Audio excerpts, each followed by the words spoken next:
നമുക്കൊരു 1 മണിക്കൂർ കൊണ്ട് ഒരു 50 ചോദ്യങ്ങൾ നമുക്ക് വർക്കൗട്ട് ചെയ്ത് വൈൻഡപ്പ് ചെയ്യാം. ഓക്കെ, ഈ ചെയ്യുന്ന വർക്കൗട്ട് ചെയ്യുന്ന ക്വസ്റ്റ്യൻസ് എല്ലാം തന്നെ നിങ്ങൾ എന്ത് ചെയ്യണം, അറിഞ്ഞുമാത്രമാണെങ്കിൽ നോട്ട് ചെയ്ത് പഠിക്കുക. ഓക്കെ, ക്ലിയർ ആണല്ലോ? സ്റ്റാർട്ട് ചെയ്യാം. ഓക്കെ, 50 വിഷയമുണ്ട് കേട്ടോ. 10 മലയാളം ചോദ്യങ്ങൾ എടുത്തിട്ടുണ്ട്. 10 മലയാളവും പ്രീവിയസ് ആണ്. ഓക്കെ, ക്ലിയർ ആണല്ലോ? ശരി, സ്റ്റാർട്ട് ചെയ്യാം. ഓക്കെ,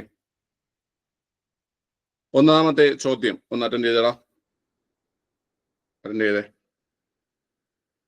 ഒന്നാമത്തെ ചോദ്യം അറ്റൻഡ് ചെയ്തേ.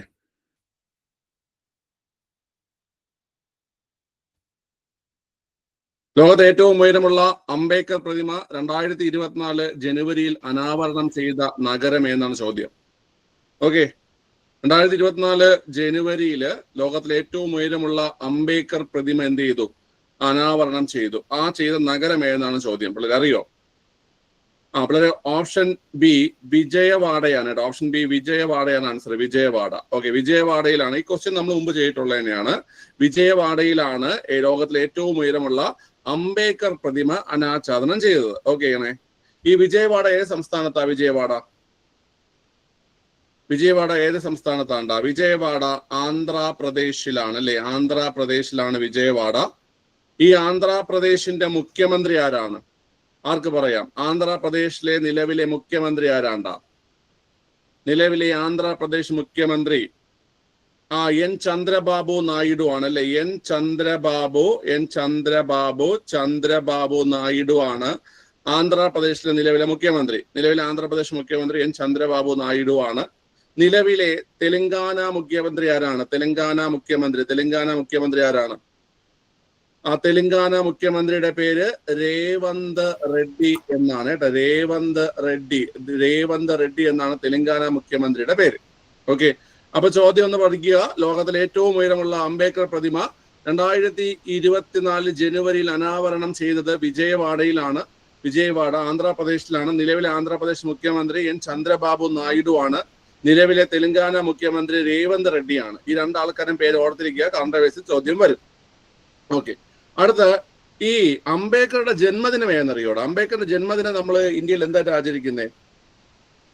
അംബേദ്കറിന്റെ ജന്മദിനം ഏതാ? അംബേദ്കറുടെ ജന്മദിനം ഏപ്രിൽ 14 ഏപ്രിൽ 14 അംബേദ്കറുടെ ജന്മദിനം. ഏപ്രിൽ 14 നമ്മൾ എന്തായിട്ട് ആചരിക്കുന്നേ അറിയോ ആർക്കെങ്കിലും? ഏപ്രിൽ 14 ദേശീയ ജലദിനമാണ് കേട്ടോ. ദേശീയ ജലദിനമാണ്. ഏപ്രിൽ 14 ദേശീയ ജലദിനമാണ്. അത് ഏപ്രിൽ 14 ഇദ്ദേഹത്തിന്റെ ജന്മദിനമായതുകൊണ്ട് ദേശീയ ജലദിനമായിട്ട് ആചരിക്കുന്നുണ്ട്. ഓക്കെ, അടുത്ത ഇന്ത്യൻ ആർമിയുടെ പർവ്വത് പ്രഹാർ എക്സസൈസ് നടന്നത് എവിടെ?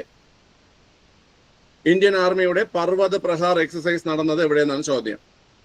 പർവ്വത് പ്രഹാറൊക്കെ നമ്മൾ കറണ്ട് അഫയേഴ്സ് ഡിസ്കസ് ചെയ്തിട്ടുള്ള ചോദ്യമാണ്. ലഡാക്കിലാണ് അല്ലെ? ലഡാക്കിലാണ് ഇന്ത്യൻ ആർമിയുടെ പർവ്വത് പ്രഹാർ എക്സസൈസ് നടന്നത്. എവിടെയാണ്?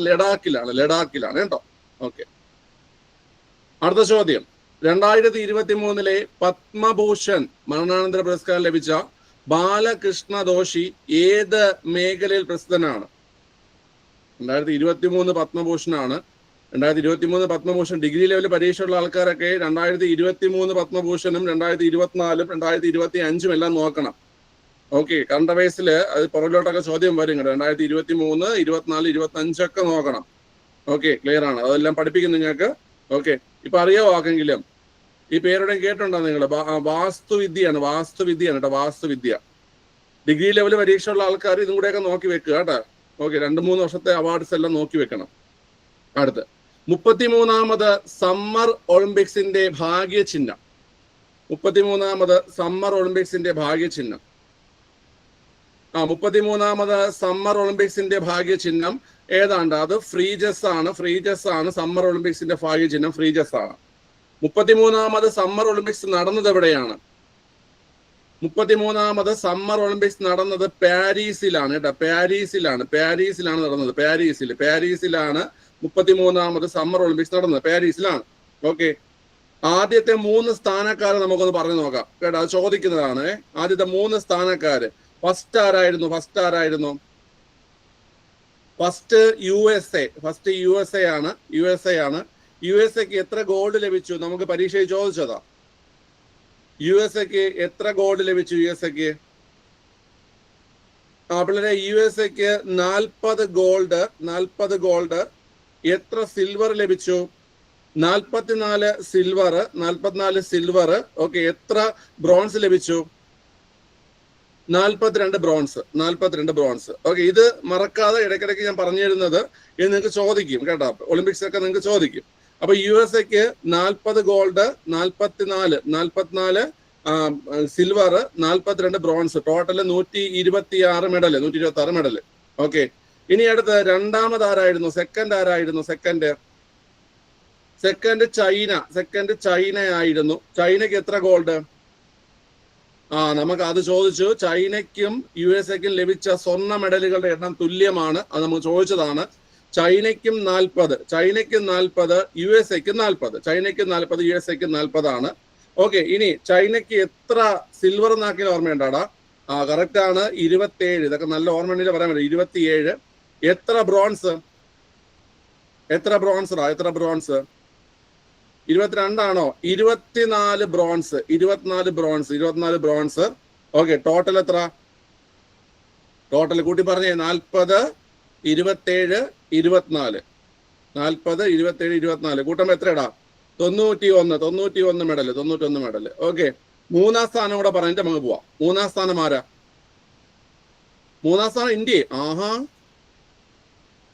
ഏത് നൂറ്റാണ്ടില്ല മൂന്നാം സ്ഥാനം? ഇന്ത്യ. ജപ്പാനാണ് മൂന്നാം സ്ഥാനം. ഓക്കെ, ജപ്പാൻ എത്ര സ്വർണം പിള്ളേരെ?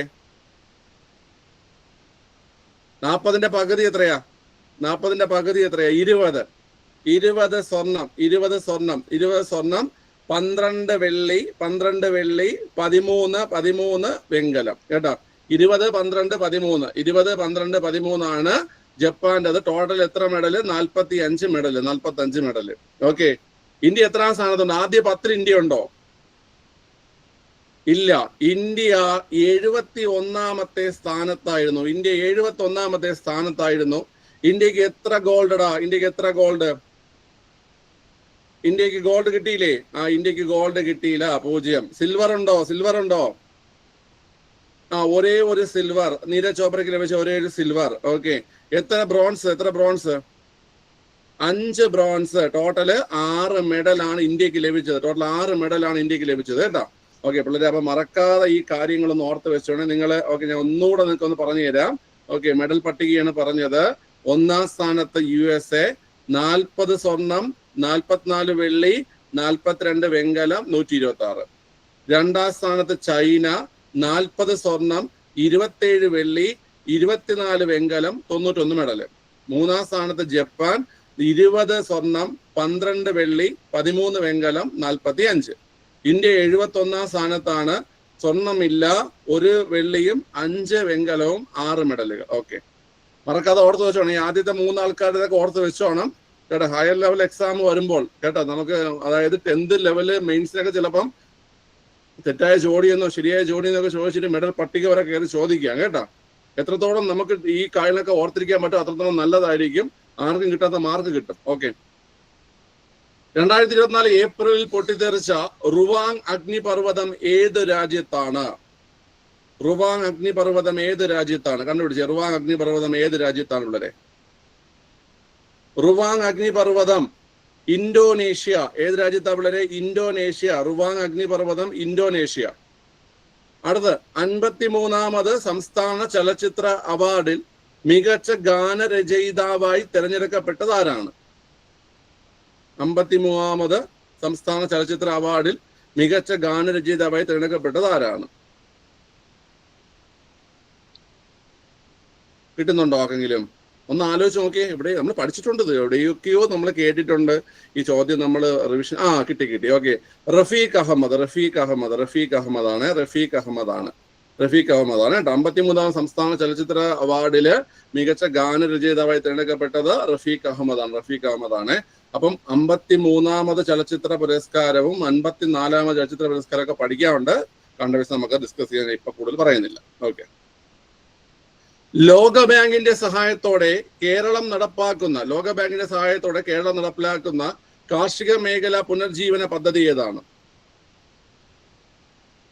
ലോകബാങ്കിന്റെ സഹായത്തോടെ കേരളം നടപ്പിലാക്കുന്ന കാർഷിക മേഖല പുനർജീവന പദ്ധതിയാണ് കേര. ഏതാ പിള്ളേരെ? കേര എന്നതാണ് പദ്ധതി കേട്ടോ. കേര എന്നാണ് പദ്ധതി. അത് ഇംഗ്ലീഷിലാണ് KERA. കേര കേട്ടാ. കേരള. ഓക്കെ, ക്ലിയർ ആണല്ലോ. അത് ഓർത്ത് വെച്ചോ. കേര പദ്ധതി കറണ്ട് അഫയേഴ്സിൽ സാറ് പഠിപ്പിച്ചില്ലേ നിങ്ങൾക്ക്? പറഞ്ഞായിരുന്നോ കേര? ഓക്കെ, അത് കുറച്ച് കാര്യങ്ങൾ പറയാനുണ്ട് കേട്ടോ. അതായത് അതിന്റെ പൂർണ്ണരൂപം തന്നെ Kerala climate resilient agri value chain modernisation project എന്നാണ് കേട്ടോ. നമുക്ക് പഠിക്കാം കേട്ടോ. Kerala climate resilient agri value chain modernisation project എന്നാണ്. അത് പറഞ്ഞു തരും കേട്ടോ, ക്ലാസ് എടുക്കും. ഓക്കെ, അടുത്ത്, സംസ്ഥാനത്ത് റേഷൻ കാർഡുകൾ ആധാറുമായി പൂർണ്ണമായും ബന്ധിപ്പിച്ച ആദ്യ ജില്ല ഏതാണ്? റേഷൻ കാർഡുകൾ ആധാറുമായി പൂർണ്ണമായും ബന്ധിപ്പിച്ച ആദ്യ ജില്ല ഏതാണ്? അറിയോ ആർക്കെങ്കിലും? കമന്റ് ചെയ്യില്ലേ? അറിഞ്ഞൂടെ ആർക്കും? അറിഞ്ഞാത്തൊന്നും ഉണ്ടായിരിക്കണേണ. ഓക്കെ, റേഷൻ കാർഡുകൾ പൂർണ്ണമായും ആധാറുമായി ബന്ധിപ്പിച്ച ജില്ല പിള്ളേരെ മലപ്പുറമാണ്. മലപ്പുറം. ഓപ്ഷൻ സി മലപ്പുറമാണ് ആൻസർ. മലപ്പുറം. ഓക്കെ, റേഷൻ കാർഡുകൾ പൂർണ്ണമായും ആധാറുമായി ബന്ധിപ്പിച്ച ആദ്യ ജില്ലയാണ് മലപ്പുറം. ഓക്കെ, അടുത്ത്, തുരങ്കത്തിനകത്ത് സ്ഥിതി ചെയ്യുന്ന ഇന്ത്യയുടെ ആദ്യ റെയിൽവേ സ്റ്റേഷൻ ഏതാണ്? തുരങ്കത്തിനകത്ത് സ്ഥിതി ചെയ്യുന്ന ഇന്ത്യയുടെ ആദ്യത്തെ റെയിൽവേ സ്റ്റേഷൻ ഏതാണ്? ആർക്ക് പറയാം? തുരങ്കത്തിനകത്ത് സ്ഥിതി ചെയ്യുന്ന ഇന്ത്യയുടെ ആദ്യ റെയിൽവേ സ്റ്റേഷൻ ഏതാണ്? Option A Keylong station, Himachal Pradesh കേട്ടോ. ഹിമാചൽ പ്രദേശിലെ കീലോങ് സ്റ്റേഷനാണ് ആൻസർ. ഹിമാചൽ പ്രദേശിലെ കീലോങ് സ്റ്റേഷനാണ് ആൻസർ. തുരങ്കത്തിനകത്ത്, നല്ലൊരു ചോദ്യമാണ്. തുരങ്കത്തിനകത്ത് സ്ഥിതി ചെയ്യുന്ന ഇന്ത്യയുടെ ആദ്യ റെയിൽവേ സ്റ്റേഷനാണ് കീലോങ് സ്റ്റേഷൻ, ഹിമാചൽ പ്രദേശ്. ഓക്കെ, അടുത്ത, 2023 കേന്ദ്ര സർക്കാരിന്റെ മികച്ച ടൂറിസം വില്ലേജ് ഗോൾഡ് പുരസ്കാരത്തിന് അർഹമായ കേരളത്തിലെ ഗ്രാമം ഏതാണ്? നമ്മൾ പഠിച്ചിട്ടുണ്ട്. 2023 കേന്ദ്ര സർക്കാരിന്റെ മികച്ച ടൂറിസം വില്ലേജ് ഗോൾഡ് പുരസ്കാരത്തിന് അർഹമായ കേരളത്തിലെ ഗ്രാമമാണ് പിള്ളേരെ കാന്തല്ലൂർ കേട്ടോ. കാന്തല്ലൂരിനാണ് ഈ പറയുന്ന പുരസ്കാരം കിട്ടിയത്. കാന്തല്ലൂര് പാലക്കാടല്ലേ? അതോ കോഴിക്കോടാണ്? അതോ വയനാടാണ്? എവിടെയാ കാന്തല്ലൂർ? ഇടുക്കിയിലാണ്. ഇടുക്കിയിലാണ് കേട്ടോ. ഇടുക്കി. കേരളത്തിന്റെ എന്ത് നഗരം എന്നാ കാന്തല്ലൂർ അറിയപ്പെടുന്നേ? ഒരു ഫലവുമായി ബന്ധപ്പെട്ടത് അറിയപ്പെടും. കേരളത്തിന്റെ ആപ്പിൾ നഗരം എന്നറിയപ്പെടുന്നത് കാന്തല്ലൂരാണ്. കേരളത്തിന്റെ മാങ്ങാ നഗരം ഏതാണ്? മാങ്ങാ നഗരം ഏതാണ്? മാങ്ങാ നഗരം എന്നറിയപ്പെടുന്നത് മുതലമടയാണ് അല്ലെ? ഈ മുതലമട ഇടുക്കിയിലാണോ? അല്ല, മുതലമട പാലക്കാടിന്റെ തീയിനൊരു കുട്ടി ഉണ്ടായിരുന്നല്ലോ. എവിടെ? മനീഷ ഇല്ലേ? പാലക്കാടാണ് കേട്ടാ. റൂബി പാലക്കാടല്ലല്ലോ. റൂബി ഇവിടെയാണ്. റൂബി പാലക്കാടാണ്. മലപ്പുറം അല്ലേ റൂബി? പട്ടാമ്പി പാലക്കാട്. ഓക്കെ, പട്ടാമ്പി എന്നിട്ട് 3 ചോദ്യം പറഞ്ഞേ. പറയണ്ട. എന്റെ അടുത്താണ്. EMS പട്ടാമ്പി മത്സരിച്ചിട്ടുണ്ടോടെ? ഒറ്റപ്പാലംകാരുണ്ട്. രണ്ടാമത്തെ തവണ മത്സരിച്ചതാ. ഓക്കെ, 2ാം തവണ മത്സരിച്ച പട്ടാമ്പി. പട്ടാമ്പി വേറെ എന്തുണ്ട്? നെല്ല് ഗവേഷണ കേന്ദ്രമുണ്ട്. ഓക്കെ, ഭാവിയിലൊരു ചോദ്യം വരുമോ? റുബീനയുടെ പേരിലൊരു ചോദ്യം വരുമോ? റുബീനയുടെ ജന്മസ്ഥലം എന്നൊക്കെ പറഞ്ഞിട്ട് കവിത വല്ല എഴുതാറുണ്ടോ? ചെർപ്പളശ്ശേരി. ചെർപ്പളശ്ശേരിക്കാരൊക്കെ ഉണ്ട്. ഓക്കെ, ആലത്തൂർ സ്വാമികൾ എന്നറിയപ്പെടുന്ന ആരെയാ? ആലത്തൂർ സ്വാമികൾ ബ്രഹ്മാനന്ദ ശിവയോഗി. ഒറ്റപ്പാലം നമുക്ക് ഉള്ളത് മറ്റേ ഒറ്റപ്പാലം സമ്മേളനം മാത്രമേ നമുക്ക് ഓർമ്മ വരത്തുള്ളൂ അല്ലേ? ഒറ്റപ്പാലം സമ്മേളനം. വേറെ ചോദ്യമൊക്കെ ഉണ്ടാകും, നോക്കാം. അപ്പൊ പിള്ളേർ മാങ്ങാ നഗരം മുതലമട പാലക്കാടാണ്. T പ്രകാശം അധ്യക്ഷനായിട്ടുള്ള ഒറ്റപ്പാലം. VP മേനോന്റെ ജന്മസ്ഥലം ഒറ്റപ്പാലമാണ്.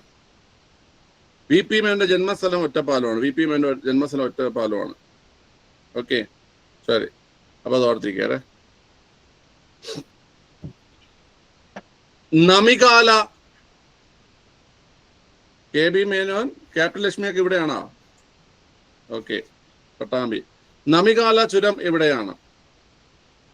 നമികാല ചുരം പറ വളരെ. നമികാല ചുരം എവിടെയാണ്? അറിയോ ആർക്കെങ്കിലും? നമികാല ചുരം സ്ഥിതി ചെയ്യുന്നത് ലഡാക്കിലാണ്. ലഡാക്ക് കേട്ടാ.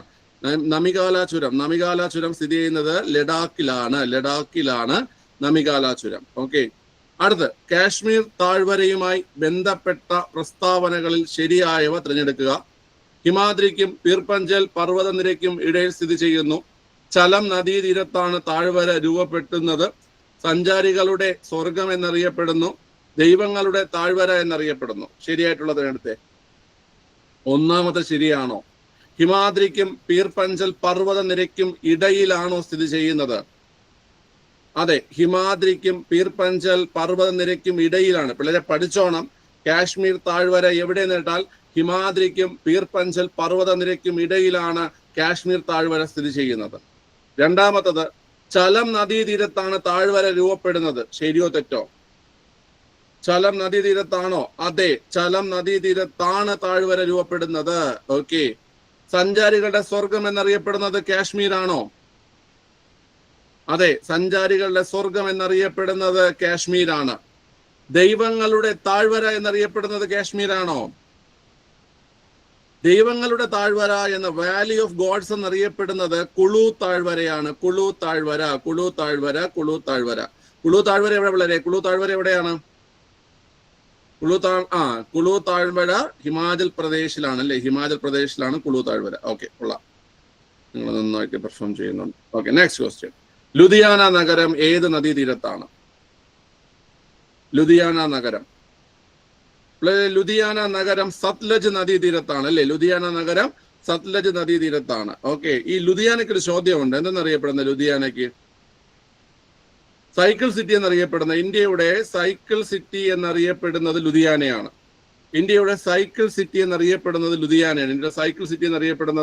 ലുധിയാനയാണ് കേട്ടോ. പഞ്ചാബിലാണ് ലുധിയാന. പഞ്ചാബിലാണ് ലുധിയാന. ഓക്കെ. ഏറ്റവും കൂടുതൽ രാജ്യങ്ങളുമായി അതിർത്തി പങ്കിടുന്ന ഇന്ത്യൻ കേന്ദ്രഭരണ പ്രദേശം ഏത്? പ്രീവിയസ് ചോദ്യമാണ്. ഏറ്റവും കൂടുതൽ രാജ്യങ്ങളുമായി അതിർത്തി പങ്കിടുന്ന ഇന്ത്യൻ കേന്ദ്രഭരണ പ്രദേശം ലഡാക്കാണ് അല്ലെ? ലഡാക്കാണ് ഏറ്റവും കൂടുതൽ രാജ്യങ്ങളുമായി അതിർത്തി പങ്കിടുന്ന ഇന്ത്യൻ കേന്ദ്രഭരണ പ്രദേശം. ഏറ്റവും കൂടുതൽ രാജ്യങ്ങളുമായി അതിർത്തി പങ്കിടുന്ന സംസ്ഥാനം ഏതാ? ഏറ്റവും കൂടുതൽ രാജ്യങ്ങളുമായി അതിർത്തി പങ്കിടുന്ന സംസ്ഥാനം ഏതാണ് പിള്ളേരെ? മഴ പെയ്യണല്ലേ? ഉത്തർപ്രദേശാണ് കേട്ടോ. ഉത്തർപ്രദേശാണ് ഏറ്റവും കൂടുതൽ രാജ്യങ്ങളുമായി അതിർത്തി പങ്കിടുന്ന സംസ്ഥാനം. ഓക്കെ. വെസ്റ്റ് ബംഗാളിന്റെ ചോദ്യം എന്ന് പറഞ്ഞാൽ ഏറ്റവും കൂടുതൽ ഇന്റർനാഷണൽ ബോർഡേഴ്സ് ഉള്ളത്, അല്ലെങ്കിൽ ഏറ്റവും കൂടുതൽ അന്താരാഷ്ട്ര അതിർത്തി ഉള്ളത്, ഏറ്റവും കൂടുതൽ അന്താരാഷ്ട്ര അതിർത്തിയുള്ള സംസ്ഥാനമാണ് വെസ്റ്റ് ബംഗാൾ. ഏറ്റവും കൂടുതൽ അന്താരാഷ്ട്ര അതിർത്തിയുള്ള സംസ്ഥാനമാണ് വെസ്റ്റ് ബംഗാള്. ഓക്കെ. ഏറ്റവും കൂടുതൽ സംസ്ഥാനങ്ങളുമായി അതിർത്തി പങ്കിടുന്നത് ഉത്തർപ്രദേശാണ് കേട്ടോ. ഓക്കെ. അങ്ങോട്ട് മഴയുണ്ടോ? ഇവിടെ നല്ല മഴ പെയ്യുന്നു. നമ്മുടെ സ്ഥലങ്ങളിൽ മഴയുണ്ടോ? എവിടെയൊക്കെ ഉണ്ട് മഴ? ഇപ്പൊ പെയ്യും. നല്ല ചൂട്, കോളുണ്ട്. ഓക്കെ. വെളിയിൽ വായി നോക്കിണ്ടിരിക്കുകയാണ് ക്ലാസിന്റെ സമയത്ത്. കണ്ട എത്ര എണ്ണം ഉണ്ട്? എവിടെ? അക്ഷയ് മോനെ, ക്ലാസ് ശ്രദ്ധിക്കും മോനെ. ഓക്കെ. കരകുളത്തും എല്ലായിടത്തും അത് തന്നെ മഴ. ഇനി എഴുതി പോയി എത്ര മഴ പെയ്തു, ഇടിവെട്ടിയോ, ഇടിയുടെ എണ്ണം എഴുതി പോയി. ക്ലാസിന്റെ ഇടയിൽ ശ്രദ്ധ പോണണ്ട. ശരിയായ പ്രസ്താവന ഏതെന്നാണ് ചോദ്യം. കിഴക്കൻ തീരം താഴ്ന്നു പോകുന്ന തീരപ്രദേശങ്ങളാണ്. കിഴക്കൻ തീരത്തിന് വീതി കൂടുതലാണ്. കിഴക്കൻ തീരപ്രദേശത്ത് വലിയ ഡെൽറ്റകൾ കാണപ്പെടുന്നു. ഒന്നാമത്തെ ശരിയാണ്. കിഴക്കൻ തീരം താഴ്ന്നു പോകുന്ന തീരപ്രദേശങ്ങളാണ്. അല്ല, നമ്മൾ പഠിച്ചിട്ടുണ്ട് കിഴക്കൻ തീരം താഴ്ന്നു പോകുന്നതല്ല. ഏതാണ് താഴ്ന്നു പോകുന്നത്? പടിഞ്ഞാറൻ തീരമാണ് താഴ്ന്നു പോകുന്ന തീരപ്രദേശം. കിഴക്കൻ തീരം ഉയർന്നു പൊങ്ങുന്ന തീരപ്രദേശങ്ങൾക്ക് ഉദാഹരണമാണ് കേട്ടോ. ഉയർന്നു പൊങ്ങുന്ന തീരപ്രദേശങ്ങൾക്ക് ഉദാഹരണമാണ് കിഴക്കൻ. പടിഞ്ഞാറൻ തീരമാണ് താഴ്ന്നു പോകുന്ന തീരപ്രദേശങ്ങൾക്ക് ഉദാഹരണം. നമ്മൾ ഗുജറാത്തിലെ ദ്വാരക, ശ്രീകൃഷ്ണന്റെ സ്ഥലം നിങ്ങൾ കേട്ടിട്ടുണ്ടോ? അങ്ങനെ ഒരു കഥ പറയുന്നുണ്ട്. ശ്രീകൃഷ്ണന്റെ സ്ഥലമായ ദ്വാരക സമുദ്രത്തിലേക്ക് താഴ്ന്നു പോയി എന്ന്. ശ്രീകൃഷ്ണന്റെ സ്ഥലമായ ദ്വാരക നഗരം സമുദ്രത്തിലേക്ക് താഴ്ന്നു പോയി എന്ന് വിശ്വസിക്കപ്പെടുന്ന ഒരു കഥയുണ്ട്. ഓക്കെ, അപ്പം താഴ്ന്നു പോകുന്നത് പടിഞ്ഞാറൻ തീരവും ഉയർന്നു പോകുന്നത് കിഴക്കൻ തീരവുമാണ്. അപ്പൊ ഒന്നാമത്തെ സ്റ്റേറ്റ്മെന്റ് തെറ്റാണ്. ഒന്നാമത്തെ സ്റ്റേറ്റ്മെന്റ് തെറ്റായത് കൊണ്ട് തന്നെ നമുക്ക് എല്ലാം വെട്ടിക്കളയാം. കാരണം എയില് നമുക്ക് ഒന്നുണ്ട്. എവിടെ എയിൽ ഒന്നുണ്ട്, വെട്ടി. സിയിൽ ഒന്നുണ്ട്, അതുപോലെ ഡിയിലും ഒന്നുണ്ട്. ആൻസർ ഓപ്ഷൻ ബി ആണ്. ഓക്കെ, ഓപ്ഷൻ ബി ആണ് ആൻസർ വരുന്നത് കേട്ടോ. നെറ്റ് പോകും. BSNL ആണ്. അതെന്ത് BSNL കളിയാക്കും പോലെ നെറ്റ് പോകും എന്ന് പറഞ്ഞാൽ പോരെ. കിഴക്കൻ തീരത്തിന് വീതി കൂടുതലാണ്. അത് ശരിയായ പ്രസ്താവനയാണ്. കിഴക്കൻ തീരപ്രദേശത്ത് വലിയ ഡെൽറ്റകൾ കാണപ്പെടുന്നു. അതും ശരിയാണ് അല്ലേ. ഡെൽറ്റകൾ കാണപ്പെടുന്നത് കിഴക്കൻ തീരത്താണ്. അപ്പൊ ഓർത്തിരിക്കുക, കിഴക്കൻ തീരം ഉയർന്നു പൊങ്ങുന്ന തീരത്തിന് അല്ലെങ്കിൽ തീരപ്രദേശത്തിന് ഉദാഹരണം. പടിഞ്ഞാറൻ തീരമാണ് താഴ്ന്നു പോകുന്നതിന് ഉദാഹരണം കേട്ടോ. ഓക്കെ, അടുത്ത ചോദ്യം. ഇവയിൽ ഇന്ത്യയിലെ സ്വർണ്ണ ഖനികളിൽ ഉൾപ്പെടാത്തത് ഏതാണ്? ഇന്ത്യയിലെ സ്വർണ്ണ ഖനികളിൽ ഉൾപ്പെടാത്തത് ഏതാണ്? ഓക്കെ പിള്ളേരെ, നോക്കാം. നല്ലൊരു ക്വസ്റ്റ്യൻ ആണത്. സ്വർണ്ണഖനി. കോളാർ സ്വർണ്ണഖനിയാണ്. കോളാർ സ്വർണ്ണഖനിയാണ്. ഓക്കെ, കോളാർ എവിടെയാണ്? കോളാർ കർണാടകയിലാണ്. ഞാൻ നിങ്ങൾക്ക് പറഞ്ഞു തന്നിട്ടുണ്ട്. നിങ്ങൾ എല്ലാവരും കണ്ടിട്ടുള്ള KGF എന്ന സിനിമയുടെ പൂർണ്ണരൂപം അല്ലെ. KGF, നമ്മുടെ റോക്കി ബോയുടെ KGFന്റെ പൂർണ്ണരൂപം തന്നെ കോളാർ ഗോൾഡ് ഫീൽഡ് എന്നാണ് കേട്ടോ. KGFന്റെ പൂർണ്ണരൂപം കോളാർ ഗോൾഡ് ഫീൽഡ് എന്നാണ്. കോളാർ ഗോൾഡ് ഫീൽഡ് എന്നാണ് എന്റെ പൂർണ്ണരൂപം. കോളാർ കർണാടകയിലാണ്. രാംഗിരി സ്വർണ്ണഖനിയാണോ? രാംഗിരിയും സ്വർണ്ണഖനിയാണ്. ഇവിടെ പഠിച്ചോണേ. രാംഗിരി സ്വർണ്ണഖനി എവിടെയാണ്? രാംഗിരി എവിടെയാണ്? രാംഗിരി സ്വർണ്ണഖനി എവിടെയാ? കറക്റ്റ് ആണ്. ആന്ധ്രാപ്രദേശിലാണ് രാംഗിരി സ്വർണ്ണഖനി. ആന്ധ്രാപ്രദേശിലാണ്. സ്വാർ സ്വർണ്ണഖനിയാണ്. സ്വാർ സ്വർണ്ണഖനി അല്ല. സ്വാർ സ്വർണ്ണഖനി അല്ലെങ്കിൽ പിന്നെ എന്ത് ഖനിയാ പറഞ്ഞേ? സ്വർണ്ണഖനി അല്ലെന്ന് നിങ്ങൾ പറഞ്ഞു. അപ്പൊ എന്ത് ഖനിയാ അറിയോ? പിള്ളേരെ, സ്വാർ എന്ന് പറഞ്ഞു കഴിഞ്ഞാല് ലെഡ് അതുപോലെ സിങ്ക് ഇതൊക്കെ ലഭിക്കുന്ന ഒരു ഖനിയാണ് സ്വാർ. എവിടെയെന്നറിയോ? സ്വാർ രാജസ്ഥാനിലാണ് കേട്ടോ. രാജസ്ഥാനിലാണ് സ്വാർ. അപ്പൊ സ്വാർ എന്ന് പറഞ്ഞു കഴിഞ്ഞാല് ലെഡ് സിങ്ക് ഒക്കെ ലഭിക്കുന്ന ഒരു ഖനിയാണ്. അത് രാജസ്ഥാനിലാണ്. അപ്പൊ പിള്ളേരെ ആൻസർ ഓപ്ഷൻ സി ആണ് ആൻസർ. അപ്പൊ ഹട്ടി സ്വർണ്ണഖനിയാണ്. ഹട്ടി എവിടെയാണ്? ഹട്ടി എവിടെയാ? ഹട്ടി സംസ്ഥാനത്താ? ഹട്ടിയും കർണാടകയാണ്. ഏറ്റവും കൂടുതൽ സ്വർണം ഉൽപ്പാദിപ്പിക്കുന്ന സംസ്ഥാനം ഏതെന്ന് കേട്ട് കഴിഞ്ഞാൽ അത് കർണാടകയാണ് കേട്ടോ. കർണാടകയാണ്. അപ്പൊ സ്വർണ്ണഖനികൾ ഓർത്തിരിക്കുക പിള്ളേരെ. കോളാർ കർണാടക, രാംഗിരി ആന്ധ്രാപ്രദേശ്, ഹട്ടി കർണാടക. ഇതൊക്കെ പ്രധാനപ്പെട്ട സ്വർണ്ണഖനികളാണ് കേട്ടോ. ഓക്കെ, അബ്ദുൽ കലാം ദ്വീപ് ഏത് സംസ്ഥാനത്താണ്? APJ അബ്ദുൽ കലാം ദ്വീപ് ഏത് സംസ്ഥാനത്താണ്? APJ അബ്ദുൽ കലാം ദ്വീപ് ഒഡീഷയിലാണ് അല്ലെ. ഒഡീഷയിലാണ് APJ അബ്ദുൽ കലാം ദ്വീപ്. ഈ ഒഡീഷയിലെ APJ അബ്ദുൽ കലാം ദ്വീപിന്റെ പ്രത്യേകത എന്താണ്? ഇത് സ്ഥിതി ചെയ്യുന്നത് ഒഡീഷയിലെ ചാന്ദിപൂർ എന്ന സ്ഥലത്താണ് സ്ഥിതി ചെയ്യുന്നത്. ഈ സ്ഥലത്തിന് ഒരു ചോദ്യമുണ്ട് PSCയുടെ എന്ന് വെച്ച് കഴിഞ്ഞാല് മിസൈൽ വിക്ഷേപണ കേന്ദ്രം അല്ലെങ്കിൽ മിസൈൽ പരീക്ഷണ കേന്ദ്രം എന്നൊക്കെ ചോദിച്ചു കഴിഞ്ഞാൽ ഒഡീഷയിലെ ചാന്ദിപൂർ ആണ്. മനസ്സിലായ? ഇന്ത്യയുടെ മിസൈൽ വിക്ഷേപണ കേന്ദ്രമെന്നോ മിസൈൽ പരീക്ഷണ കേന്ദ്രമെന്നോ ചോദിച്ചാൽ അത് ഒഡീഷയിലെ ചാന്ദിപൂർ ആണ്. അവിടെ തന്നെ നിങ്ങൾ വേറൊരു കാര്യം കൂടെ പഠിച്ചോണം. അതായത് ഇതിന്റെ പേര് നിലവിൽ APJ അബ്ദുൽ കലാം ദ്വീപ് എന്നാണ്. മനസ്സിലായ? നിലവിൽ APJ അബ്ദുൽ കലാം ദ്വീപ് എന്നാണ്. എന്നാൽ ഇതിനൊരു പഴയ പേരുണ്ട്. ആ പഴയ പേരാണ് പിള്ളേരെ വീലർ ദ്വീപ്. എന്താണ്? വീലർ ദ്വീപ് കേട്ടോ. വീലർ ദ്വീപ് മറക്കല്ലേ. വീലർ ദ്വീപ്. ഓക്കെ, അപ്പൊ മിസൈൽ വിക്ഷേപണ കേന്ദ്രമെന്നോ മിസൈൽ പരീക്ഷണ കേന്ദ്രമെന്നോ ചോദിച്ചാൽ ഒഡീഷയിലെ ചാന്ദിപൂർ ആണ്. ചാന്ദിപൂരിലെ ഏത് സ്ഥലം എന്ന് കേട്ടാൽ APJ അബ്ദുൽ കലാം ദ്വീപ്. ഈ APJ അബ്ദുൽ കലാം ദ്വീപിന് പഴയൊരു പേരുണ്ട്. ആ പഴയ പേരാണ് വീലർ ദ്വീപ്. മിസൈൽ വിക്ഷേപണ കേന്ദ്രം ഒഡീഷയിലെ ചാന്ദിപൂർ ആണെങ്കിൽ റോക്കറ്റ് വിക്ഷേപണ കേന്ദ്രം എവിടെയാണ്? റോക്കറ്റ് വിക്ഷേപണ കേന്ദ്രം പിള്ളേരെ, ഇന്ത്യയുടെ റോക്കറ്റ് വിക്ഷേപണ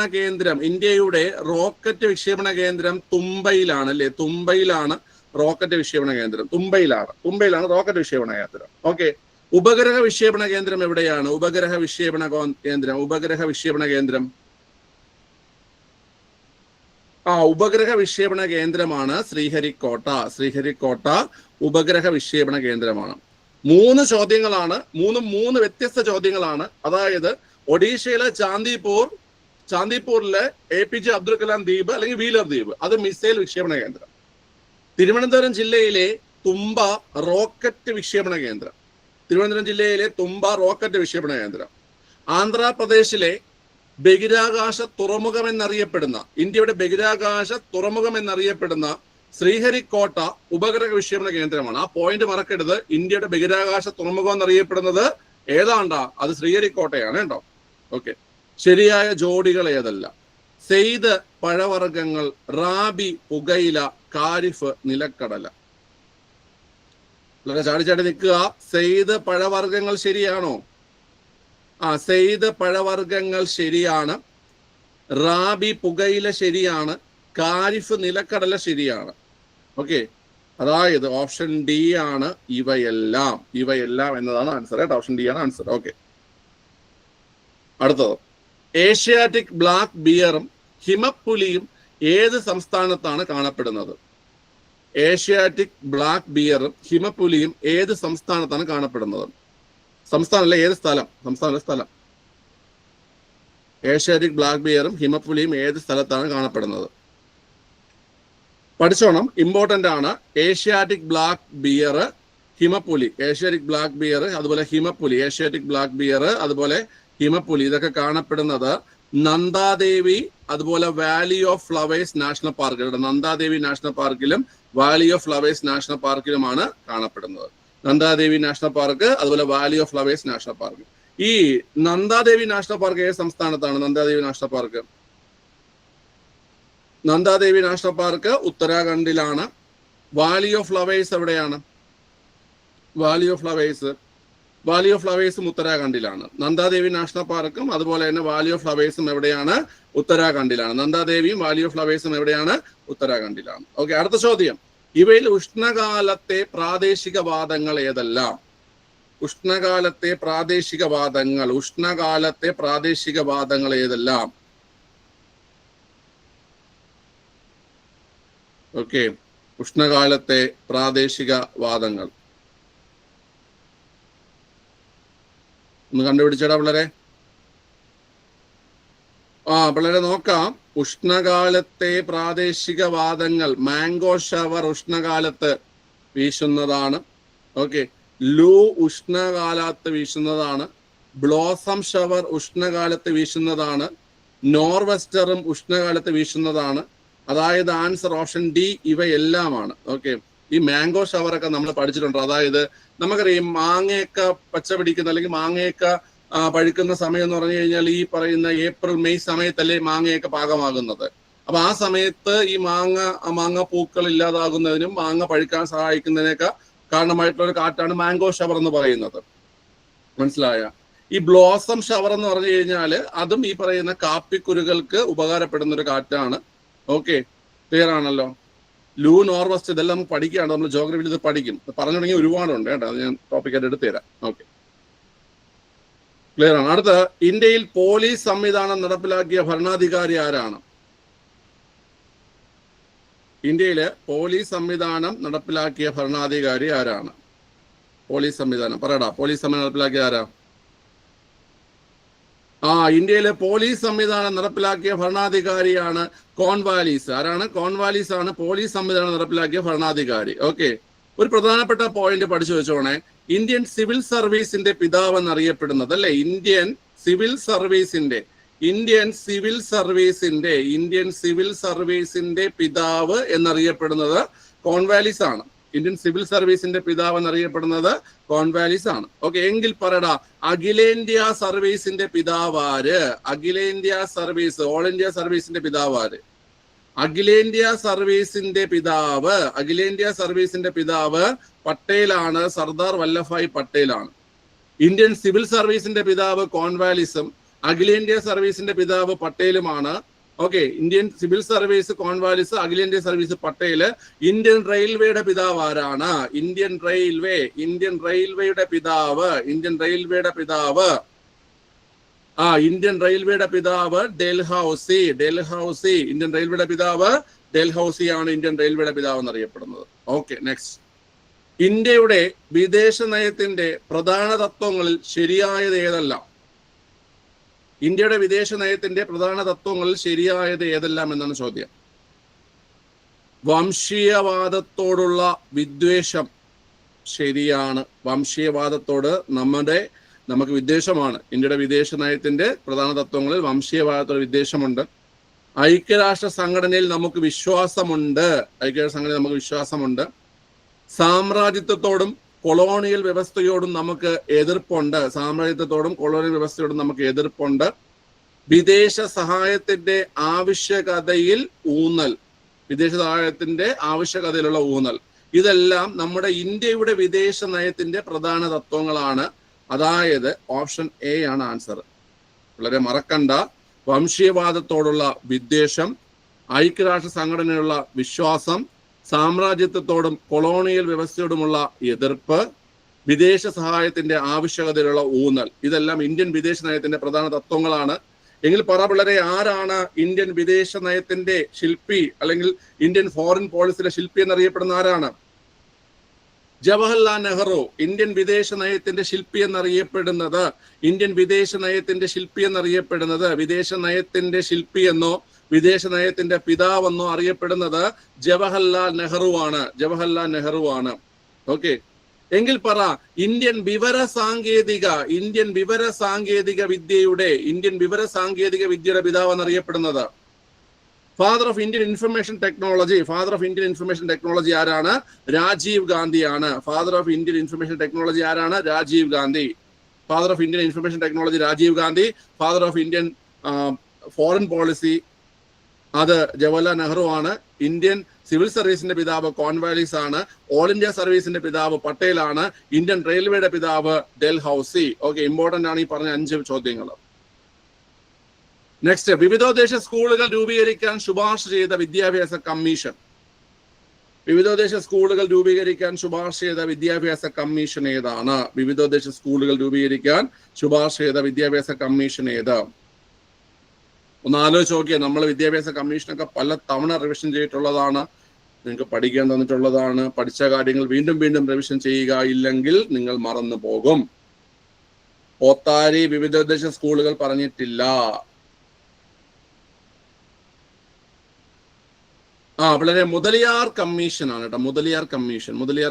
ഓക്കെ, മുതലിയാർ കമ്മീഷൻ ആണ്. ഞാൻ നിങ്ങളുടെ പറയാണ്, ഈ പറയുന്ന കമ്മീഷനുകൾ, Radhakrishnan commission, Mudaliar commission, Kothari commission, നിങ്ങൾക്ക് മസ്റ്റ് ആയിട്ട് ചോദ്യം വരുന്നതാണ്. 10th, +2, ഡിഗ്രി ലെവലിൽ ചോദ്യം വരുന്ന സാധനങ്ങൾ തന്നെയാണ്.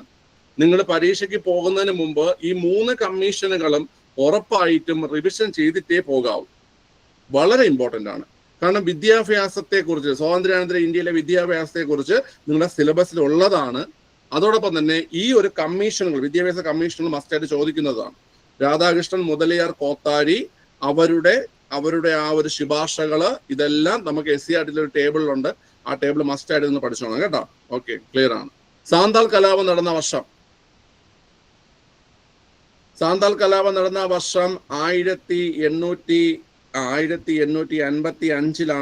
കലാപം നടന്നത്. ഈ സാന്താൾ കലാപം നടന്ന ഒരു കുന്നുകൾ, അതിന്റെ പേരെന്താണ്ട?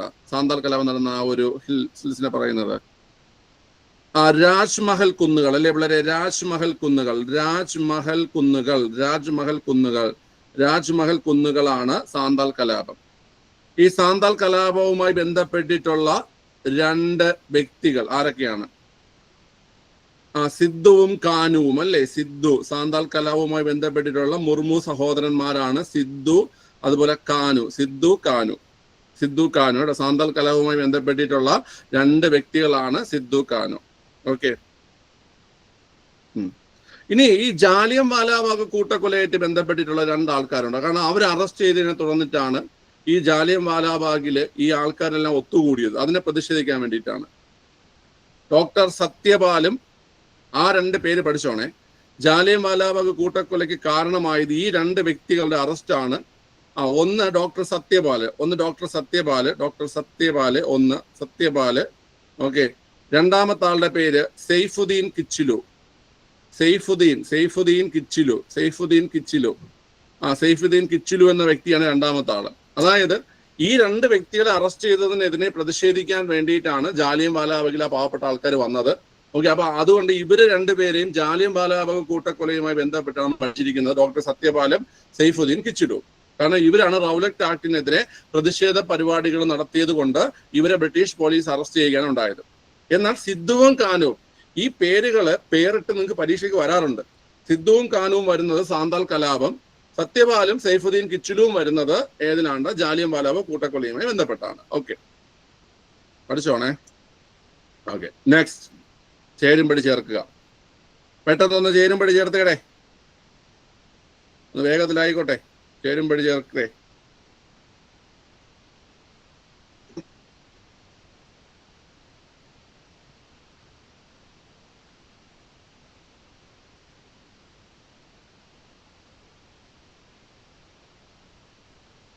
കിട്ടിയ എല്ലാവർക്കും? ഓക്കെ, നോക്കണം വളരെ. ഗ്രാമീണ ചെണ്ടക്കാരൻ, ഇത് നമുക്ക് ചോദിക്കുന്നൊരു ചോദ്യമാണ്. ഗ്രാമീണ ചെണ്ടക്കാരനും ഗ്രാമീണ ജീവിതം ഒക്കെ. ഓക്കെ, ഗ്രാമീണ ചെണ്ടക്കാരൻ വരച്ചതാരാ? നന്ദലാൽ ബോസ് ആണേ, നന്ദലാൽ ബോസ്. അപ്പൊ നന്ദലാൽ ബോസ് എത്രാമതാ വന്നിരിക്കുന്നത്? ഡി. 1D ആണ്. അപ്പൊ ഗ്രാമീണ ചെണ്ടക്കാരൻ നന്ദലാൽ ബോസ് 1D. 1D ഉള്ള ഓപ്ഷൻ ഏതൊക്കെയെന്ന് നോക്കാം. 2 മാത്രമേ ഉള്ളൂ, എയും സിയും. അപ്പൊ ബി വെട്ടിക്കളയാം, ഡി വെട്ടിക്കളയാം. 2 ഗ്രാമീണ ജീവിതം വരച്ചതാരാ? ഗ്രാമീണ ജീവിതം വരച്ചത് അമൃത ഷേർഗിൽ സിയിലാണ് വരുന്നത്. ഓക്കെ, അപ്പം 1D 2C 2 ഓപ്ഷനും അതുപോലെ തന്നെ, നമ്മൾ ഒന്നും ചെയ്യാൻ പറ്റൂല. മൂന്നാമത്തെ കണ്ടുപിടിച്ചേ പറ്റുള്ളൂ. ഓക്കെ, ഭാരതമാത വരച്ചാരാ? ഭാരതമാത എന്ന ചിത്രം വരച്ചതാരാണ്? പിള്ളേരെ, അബനീന്ദ്രനാഥ ടാഗോർ.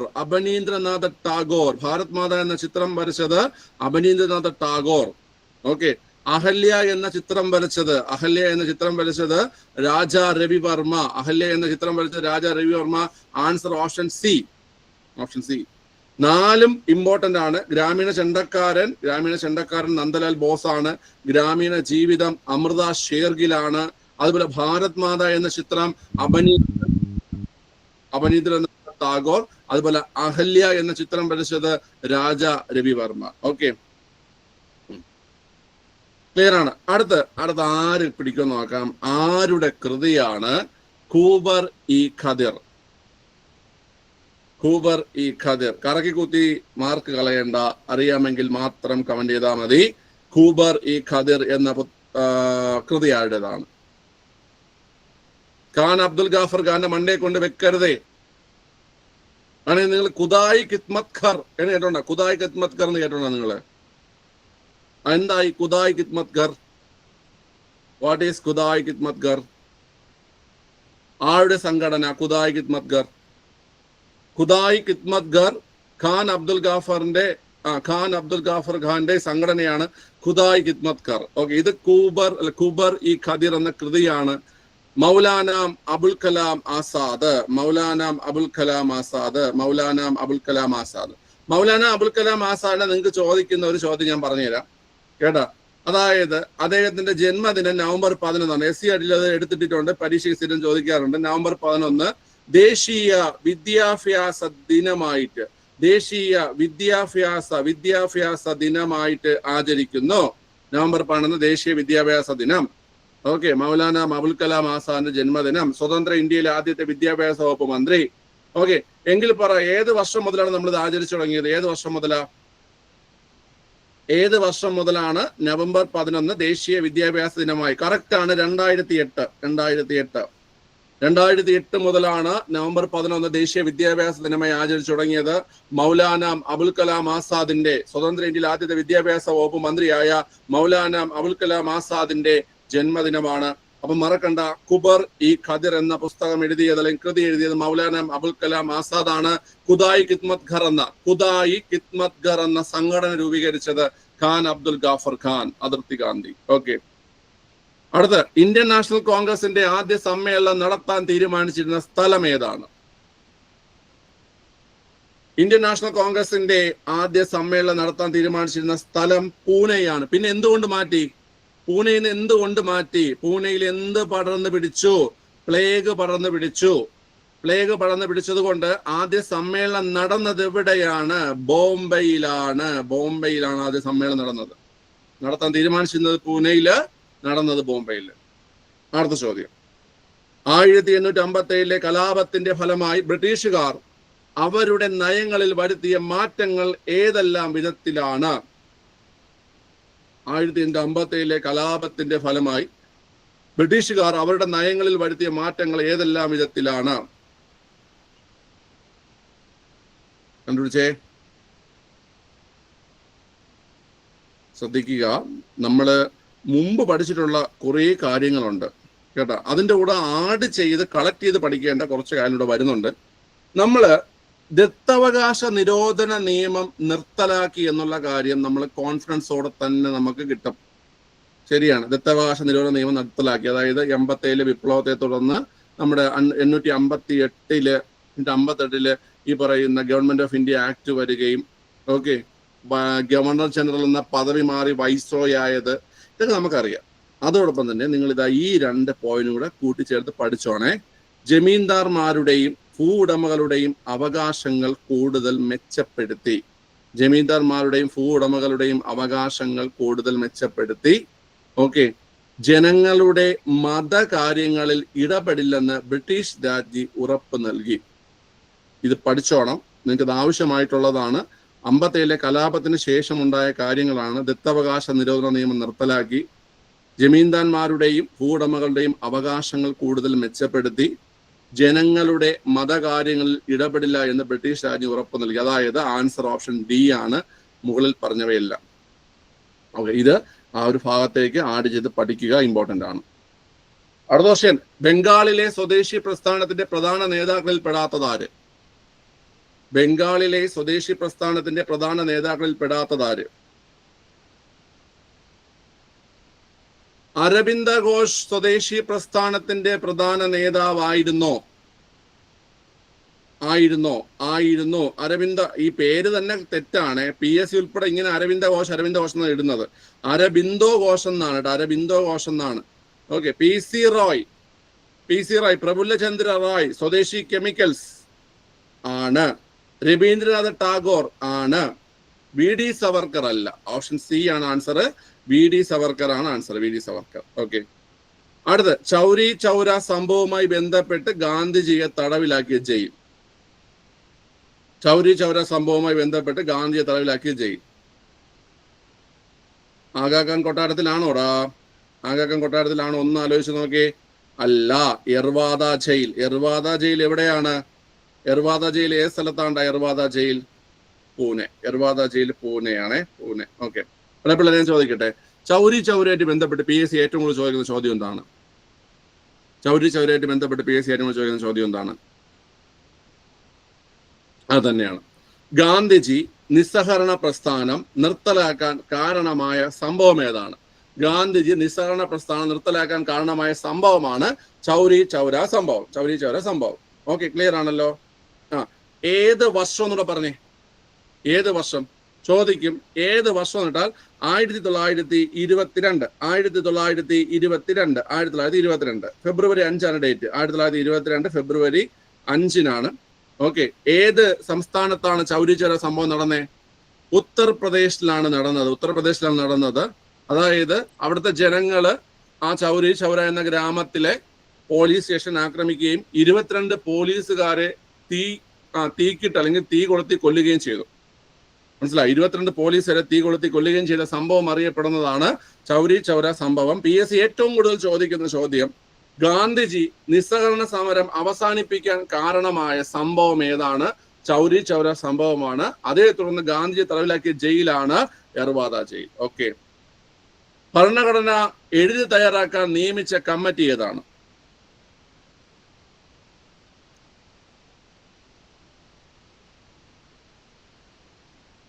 ഈസി ക്വസ്റ്റ്യൻ ആണ്. ഭരണഘടന എഴുതി തയ്യാറാക്കാൻ നിയമിച്ച കമ്മിറ്റിയാണ് പിള്ളേരെ ഡ്രാഫ്റ്റിംഗ് കമ്മിറ്റി അല്ലേ? Drafting committee. ഭരണഘടന എഴുതി തയ്യാറാക്കാൻ തീരുമാനിച്ച കമ്മിറ്റിയാണ് അല്ലെങ്കിൽ നിയമിച്ച കമ്മിറ്റി ഡ്രാഫ്റ്റിംഗ് കമ്മിറ്റി ചെയർമാൻ നമുക്കറിയാം BR അംബേദ്കർ ആണ് അല്ലെ, BR അംബേദ്കർ ആണ് ചെയർമാൻ അല്ലെ, BR അംബേദ്കർ ആണ് ചെയർമാൻ. ഈ അഡ്ഹോ കമ്മിറ്റി എന്തിനായിരുന്നു? അഡ്ഹോ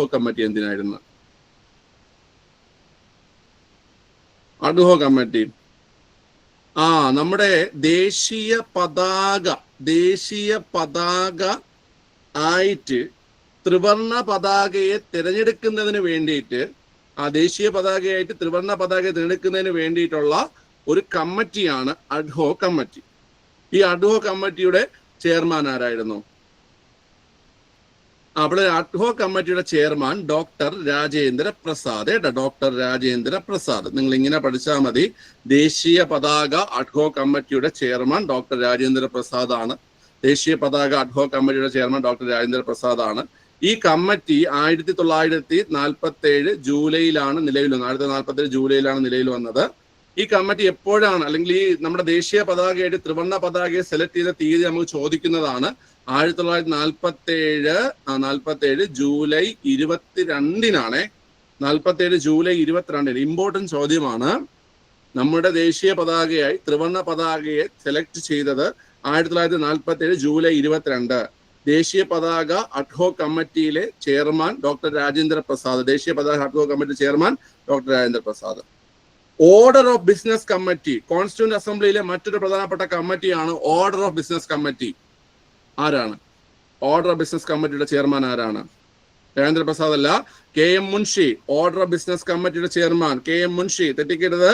ഓർഡർ ഓഫ് ബിസിനസ് കമ്മിറ്റിയുടെ ചെയർമാൻ KM മുൻഷിയാണ്. ഓർഡർ ഓഫ് ബിസിനസ് കമ്മിറ്റിയുടെ ചെയർമാൻ KM മുൻഷി. സ്റ്റിയറിംഗ് കമ്മിറ്റിയുടെ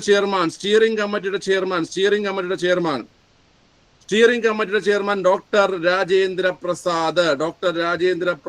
ആണ് steering committee chairman, doctor Rajendra Prasad. Okay. അപ്പൊ ദേശീയ പതാക അഡ്ഹോ കമ്മിറ്റിയുടെ chairman doctor Rajendra Prasad. 1947 July നിലവിൽ വന്ന കമ്മിറ്റിയാണത്. 47 ജൂലൈ 22-നാണ് ഈ കമ്മിറ്റിയുടെ ശുപാർശ പ്രകാരം ഇന്ത്യയുടെ ദേശീയ പതാകയായിട്ട് ത്രിവർണ്ണ പതാകയെ സെലക്ട് ചെയ്തത്.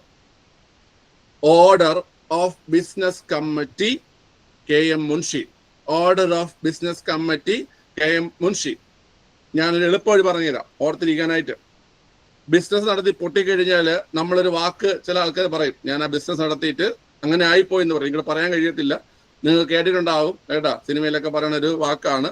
ഓക്കെ, ആ ബിസിനസ് മുൻഷി എന്നുള്ള രീതിയിലത് 3G ഓക്കെ, അങ്ങനെയൊക്കെ ഓർത്ത് വെച്ചിരിക്കുക. Okay. Drafting committee BR Ambedkar, steering committee doctor Rajendra Prasad. കേട്ടോ. അടുത്ത്, ദേശീയ മനുഷ്യാവകാശ കമ്മീഷനുമായി ബന്ധപ്പെട്ട് ശരിയായ പ്രസ്താവന ഏതല്ല? ദേശീയ മനുഷ്യാവകാശ കമ്മീഷനുമായി ബന്ധപ്പെട്ട് ശരിയായ പ്രസ്താവന ഏതാണ്? നോക്കാം.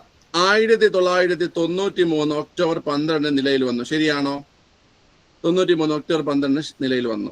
അധ്യക്ഷൻ ഹൈക്കോടതി ചീഫ് ജസ്റ്റിസ് ആയിരിക്കണം. ശരിയാണോ? അല്ല. പിന്നെ ആർക്കാണ് ദേശീയ മനുഷ്യാവകാശ കമ്മീഷൻ അധ്യക്ഷനാകാൻ പറ്റുന്നേ?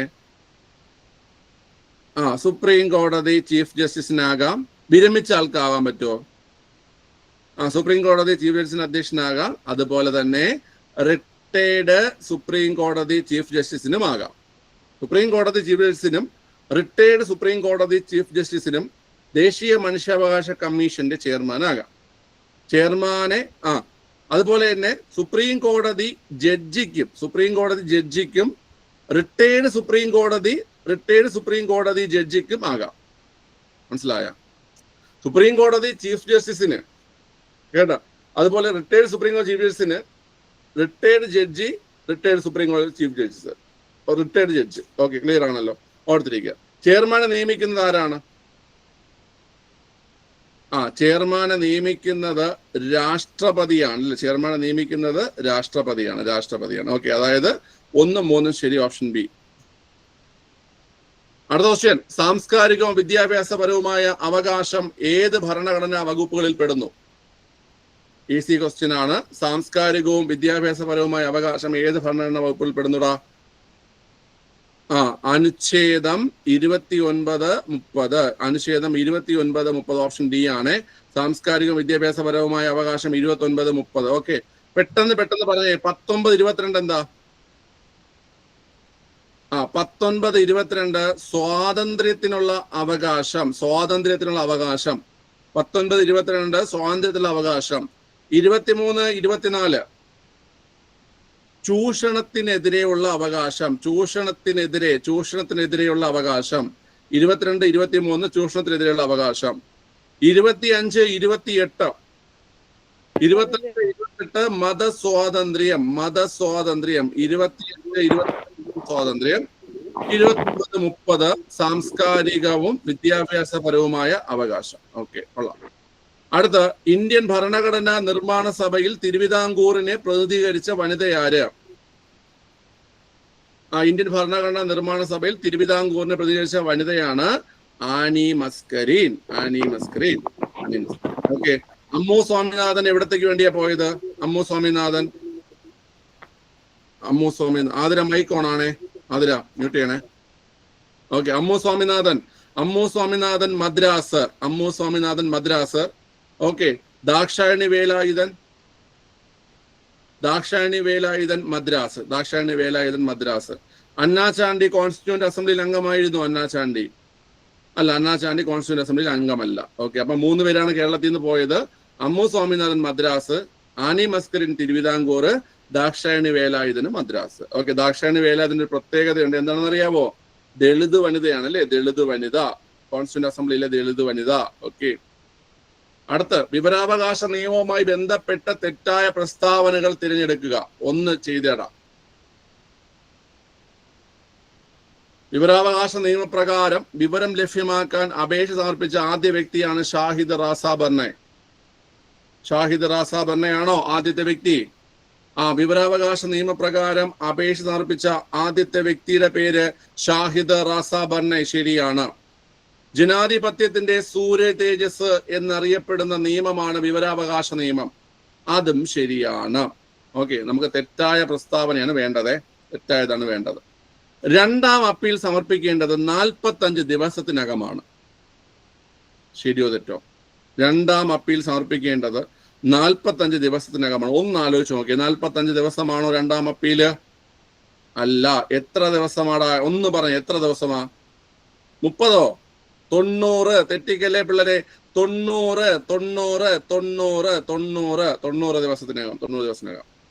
സുപ്രീം കോടതിക്കും ഹൈക്കോടതികൾക്കും ഒഴികെ മറ്റൊരു കോടതിക്കും വിവരാവകാശ നിയമം സംബന്ധിച്ച കേസുകളിൽ ഇടപെടാൻ അധികാരമില്ല. അങ്ങനെ എവിടെയും പഠിച്ചിട്ടുണ്ടോ? സുപ്രീം കോടതിക്കും ഹൈക്കോടതിക്കും മാത്രമേ ഇടപെടാൻ പറ്റുള്ളൂ. സുപ്രീം കോടതിക്കും ഹൈക്കോടതിക്കും അധികാരമുള്ളത് റിട്ടിലാണ് അല്ലെ? റിട്ടിലാണ് സുപ്രീം കോടതിക്കും ഹൈക്കോടതിക്കും മാത്രം അധികാരമുള്ളത്. റിട്ടിലാണ്. അപ്പീൽ അധികാരം സുപ്രീം കോടതിക്ക് ഹൈക്കോടതിക്ക് മാത്രമാണ് ഉള്ളത്. അല്ല. അപ്പീൽ അധികാരം സുപ്രീം കോടതിക്ക് ഹൈക്കോടതിക്ക് ജില്ലാ കോടതികൾക്കുണ്ട്. സുപ്രീം കോടതിക്കും ഹൈക്കോടതികൾക്കും ജില്ലാ കോടതികൾക്കും അപ്പീൽ അധികാരമുണ്ട്. ഓക്കെ. റിട്ടധികാരം സുപ്രീം കോടതിക്കും ഹൈക്കോടതിക്കും മാത്രം. അടുത്ത ചോദ്യം, ഇന്ത്യൻ ഭരണഘടനയിലെ രാജ്യാന്തര സമാധാനവും സുരക്ഷിതത്വവും പ്രോത്സാഹിപ്പിക്കുന്നത് ഉൾപ്പെടുത്തിയിരിക്കുന്ന ഭാഗം ഏതാണ്? രാജ്യാന്തര സമാധാനവും സുരക്ഷിതത്വവും ഉൾപ്പെടുത്തിയിരിക്കുന്നത് പിള്ളേരെ ഏതാണ്? നിർദ്ദേശക തത്വങ്ങളിലാണ് ഉൾപ്പെടുത്തിയിരിക്കുന്നത്. ഓക്കെ. നിർദ്ദേശക തത്വങ്ങളാണ് ഉൾപ്പെടുത്തിയിരിക്കുന്നത്. ഓപ്ഷൻ ഡി ആണ്. നിർദ്ദേശക തത്വങ്ങൾ തന്നെ നമുക്കറിയാം. ഏത് ആർട്ടിക്കിളാണ് നിർദ്ദേശക തത്വങ്ങളില്? 51 പറയുന്നത്. 51 തന്നെ നമുക്ക് വീണ്ടും പറയുന്നുണ്ട്. 51 എ അല്ലെങ്കിൽ സ്മോൾ ലെറ്റർ എ അല്ലെങ്കിൽ 51 4 എന്ന് പറയും. ഓക്കെ, 4 എന്ന് പറയും. 4 അല്ല 1 എന്ന് പറയും. 51 എ അല്ലെങ്കിൽ 51 1 പറയും. 1 ഈ പറയുന്ന എന്താണ്ടാ? രാജ്യാന്തര സമാധാനവും സുരക്ഷിതത്വവും പ്രോത്സാഹിപ്പിക്കുക എന്ന് പറയുന്നത്. അതുപോലെ 51 2 പറഞ്ഞു കഴിഞ്ഞാൽ 2 പറഞ്ഞാൽ എന്താണ്ടാ? പഠിച്ചതാ, ഒന്ന് വാർത്ത പറഞ്ഞേ. 2 എന്താണ്ടാ?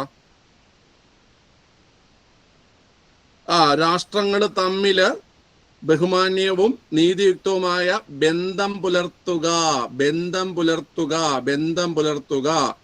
രാഷ്ട്രങ്ങൾ തമ്മില് നീതിയുക്തവും ബഹുമാന്യവുമായ ബന്ധം പുലർത്തുക. 51 1 പറഞ്ഞാൽ എന്താണ്ടാ? രാജ്യാന്തര സുരക്ഷയും സമാധാനവും. രാജ്യാന്തര സുരക്ഷാ സമാധാനം 51 1.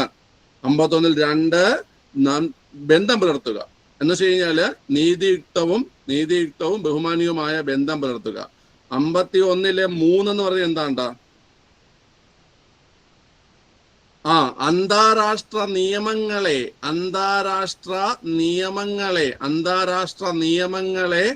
എന്ത് ചെയ്യണം? ആദരിക്കണം. അന്താരാഷ്ട്ര നിയമങ്ങളെ ആദരിക്കണം. 4 എന്താണ്? 51-ൽ 4 എന്താണ്? അന്താരാഷ്ട്ര തർക്കങ്ങളിൽ മധ്യസ്ഥം. ഓക്കെ, ക്ലിയർ ആണല്ലോ. മധ്യസ്ഥം, ഒത്തുതീർപ്പ്. ഈ 4 കാര്യങ്ങൾ മനസ്സിലാക്കുക. ആർട്ടിക്കിൾ 51-ലാണ് ഈ പറയുന്ന രാജ്യാന്തര സുരക്ഷ, സമാധാനം എന്നിവ പറയുന്നത്. അതിൽ 51-ൽ 1 രാജ്യാന്തര സുരക്ഷയും സമാധാനവും പ്രോത്സാഹിപ്പിക്കുക എന്ന് പറയുന്നത്. രാജ്യാന്തര സുരക്ഷയും സമാധാനം പ്രോത്സാഹിപ്പിക്കുക എന്ന് പറയുന്നത്. 51-ൽ 2 ഈ രാഷ്ട്രങ്ങൾ തമ്മിൽ നല്ല ബന്ധം പുലർത്തുക, അതായത് നീതിയുക്തവും ബഹുമാനീയവുമായ ബന്ധം പുലർത്തുക എന്ന് പറയുന്നത്. 3 അന്താരാഷ്ട്ര നിയമങ്ങളെ ആദരിക്കുക എന്ന് പറയുന്നത്. 4 അന്താരാഷ്ട്ര തർക്കങ്ങള് മധ്യസ്ഥതയിലൂടെ ഒത്തുതീർപ്പാക്കുക എന്ന് പറയുന്നത്. മനസ്സിലായോ? നമുക്ക് പ്രിലിംസിന് 51-ൽ 4 എന്ത് ചെയ്തു? ചോദിച്ചു. അപ്പൊ 1 സുരക്ഷാ സമാധാനം പ്രോത്സാഹിപ്പിക്കുക, 2 ബന്ധം പുലർത്തുക, 3 അന്താരാഷ്ട്ര നിയമങ്ങളുടെ ആദരവ്, 4 അന്താരാഷ്ട്ര തർക്കങ്ങൾ മധ്യസ്ഥതയിലൂടെ പരിഹരിക്കുക. ഓക്കെ. അടുത്ത ചോദ്യം, ഇന്ത്യൻ ദേശീയ പതാകയിലെ അശോക ചക്രം പ്രതിനിധീകരിക്കുന്നത്?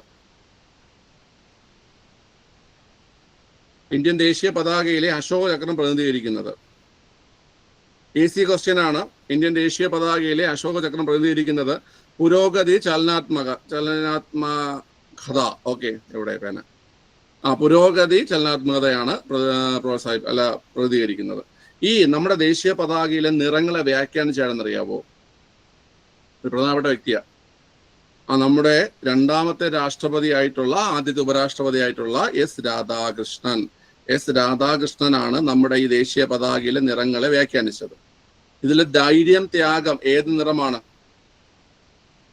ധൈര്യം, ത്യാഗം ഏതാണ്? കുങ്കുമമാണ് അല്ലേ? കുങ്കുമമാണ് ധൈര്യം, ത്യാഗം. സമാധാനം, സത്യം,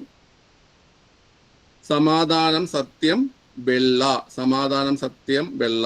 ഓക്കെ. അതുപോലെ തന്നെ നമ്മുടെ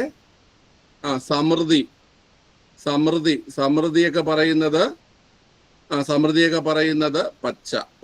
ഓക്കെ. അപ്പം സമാധാനം, സത്യം, വെള്ള, ധൈര്യം, ത്യാഗം, കുങ്കുമം. അതുപോലെ നമ്മുടെ സമൃദ്ധിയെ കുറിച്ച് പറയുന്നത് പച്ചയില്, പുരോഗതി, ചലനാത്മകത, അശോക ചക്രം ചലിക്കുന്നു. അപ്പൊ പുരോഗതി, ചലനാത്മകത, ചക്രം, അശോക ചക്രമാണ് കേട്ടോ, അശോക ചക്രം. ഓക്കെ.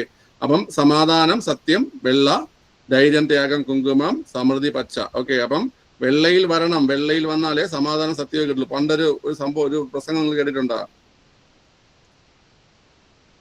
കുങ്കുമമായാലും പച്ചയായാലും വെള്ളയിൽ വന്നാലേ സമാധാനം കിട്ടുമെന്നൊരു പ്രസംഗമുണ്ട്. പണ്ടൊരാൾ നടത്തിയത്, അതിൽ കേട്ടിട്ടുണ്ടോ? ഈ സോഷ്യൽ മീഡിയയിലൊക്കെ വൈറലായ സാധനമാണ്. അത് ഉദ്ദേശിക്കുന്ന ഇത്രയേ ഉള്ളൂ. അതായത് കുങ്കുമം എന്ന നിറം സൂചിപ്പിക്കുന്നത് ഹിന്ദുക്കളെയും, പച്ച എന്ന നിറം സൂചിപ്പിക്കുന്നത് മുസ്ലിങ്ങളെയും, വെള്ള എന്ന നിറം സൂചിപ്പിക്കുന്നത് ക്രിസ്ത്യാനികളെയുമാണ്. അതുകൊണ്ട് അങ്ങനെ ഒരു പാസ്റ്റർ നടത്തിയൊരു പ്രസംഗം മനസ്സിലായ? വെള്ളയിൽ വരണം എന്ന് പറഞ്ഞിട്ട് മറ്റേ ചെവി കേട്ടോടാത്ത ആൾക്കാരുടെ അടുത്ത് പോയിട്ട് കണ്ടിട്ടില്ലേ? നിങ്ങൾക്ക് ചെവി കേൾക്കാമോ? കണ്ടിട്ടുണ്ടോ വീഡിയോ? കേൾക്കത്തില്ല. അപ്പൊ അവർ പറയും കേൾക്കത്തില്ല. ഏത് ചെവിയാണ് കേൾക്കാത്തത്? 2 ചെവിയും കേൾക്കത്തില്ല. പരിപാടി കണ്ടിട്ടില്ലേ പിള്ളേര്? ഓക്കെ, ചിരിക്കുക. ശരി. മൗലിക കർത്തവ്യങ്ങളുമായി ബന്ധപ്പെട്ട പ്രസ്താവനകളിൽ ശരിയായവ തിരഞ്ഞെടുക്കുക.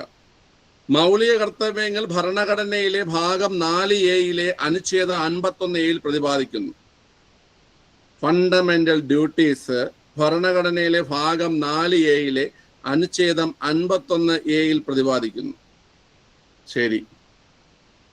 86-ാം ഭേദഗതി മൗലിക കർത്തവ്യങ്ങളുമായി ബന്ധപ്പെട്ടതാണ്. ആണോ? യെസ് ആണ്. 86-ാം ഭേദഗതിയിൽ നമുക്കറിയാം മൗലിക കർത്തവ്യങ്ങൾ, ഫണ്ടമെന്റൽ ഡ്യൂട്ടീസ് ഉൾപ്പെടുത്തുന്നത് 1976 42-ാം ഭേദഗതിയിലാണ്. 42-ാം ഭേദഗതിയിൽ ആ സമയത്ത് 10 മൗലിക കർത്തവ്യങ്ങൾ, 10 ഫണ്ടമെന്റൽ ഡ്യൂട്ടീസാണ് ഉൾപ്പെടുത്തിയത്. എന്നാൽ 2002 86-ാം ഭേദഗതി, 2002 86-ാം ഭേദഗതിയിലാണ് 11-ാമത്തെ ഫണ്ടമെന്റൽ ഡ്യൂട്ടി ആയിട്ടുള്ള വിദ്യാഭ്യാസം, 6നും 14നും ഇടയ്ക്ക് പ്രായമുള്ള കുട്ടികൾക്ക് 6നും 14നും ഇടയ്ക്ക് പ്രായമുള്ള കുട്ടികൾക്ക് വിദ്യാഭ്യാസം നൽകേണ്ടത് രക്ഷകർത്താക്കളുടെ കടമയാണെന്ന് പറയുന്നത് ഈ പറയുന്ന 11ലാണ്. 11ാമത്തെ മൗലിക അവകാശമാണ്. അതായത് കറക്റ്റ് ആർട്ടിക്കിൾ പറയുകയാണെങ്കിൽ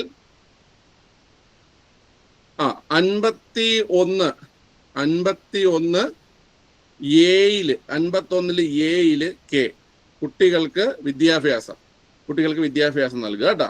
അതാണ് ഈ പറയുന്ന 86ാം ഭേദഗതിയിൽ ഉൾപ്പെടുത്തിയ മൗലിക കർത്തവ്യം. ഓക്കെ, മൗലിക കർത്തവ്യങ്ങൾ ന്യായവാദാർഹമല്ല ആണോ? അല്ല, നമുക്ക് കോടതി പോകാൻ കഴിയത്തില്ല കേട്ടോ മൗലിക കർത്തവ്യങ്ങൾക്ക് വേണ്ടിയിട്ട്. അപ്പം ഓപ്ഷൻ ഡി ആണ് ആൻസർ. 1, 2, 3. ആമുഖത്തിലെ സാഹോദര്യം എന്ന പദം നിർദ്ദേശിച്ചത് ആരാണ്? ഇന്ത്യൻ കോൺസ്റ്റിറ്റ്യൂഷനിലെ ആമുഖത്തിലെ സാഹോദര്യം എന്ന പദം ആരടാ പറഞ്ഞത്? സാഹോദര്യം എന്ന പദം ഉൾപ്പെടുത്താൻ അംബേദ്കർ, BR അംബേദ്കർ ആണ് സാഹോദര്യം എന്ന പദം ഉൾപ്പെടുത്താൻ പറഞ്ഞത് കേട്ടോ. ഓക്കെ, സ്വാതന്ത്ര്യം,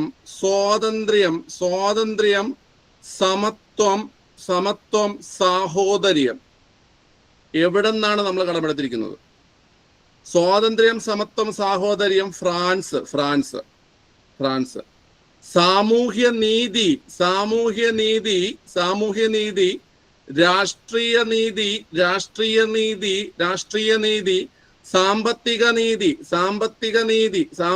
നീതി, സാമൂഹ്യ നീതി, രാഷ്ട്രീയ നീതി, സാമ്പത്തിക നീതി എവിടെന്നാ? റഷ്യൻ വിപ്ലവം അല്ലെങ്കിൽ റഷ്യ. ഓക്കെ, മറക്കരുത്. സ്വാതന്ത്ര്യം, സമത്വം, സാഹോദര്യം എന്ന ആശയം നമ്മൾ എടുത്തിരിക്കുന്നത് ഫ്രാൻസിൽ നിന്നാണ്. സ്വാതന്ത്ര്യം, സമത്വം, സാഹോദര്യം എന്ന ആശയം നമ്മൾ എടുത്തിരിക്കുന്ന ഫ്രാൻസിൽ നിന്നും. സാമൂഹ്യനീതി, രാഷ്ട്രീയ നീതി, സാമ്പത്തിക നീതി ഇത് റഷ്യൻ വിപ്ലവത്തിൽ നിന്ന് അല്ലെങ്കിൽ റഷ്യയിൽ നിന്നാണ്. മറക്കരുതേ. ഓക്കെ, അടുത്ത് ഭരണഘടന ഭേദഗതി വഴി സ്വത്തവകാശം മൗലികാവകാശങ്ങളുടെ പട്ടികയിൽ നിന്ന് നീക്കം ചെയ്ത വർഷം എല്ലാവർക്കും അറിയാം. സ്ഥിരം ചോദിക്കുന്ന ചോദ്യമാണ്, എളുപ്പമുള്ള ചോദ്യമാണ്.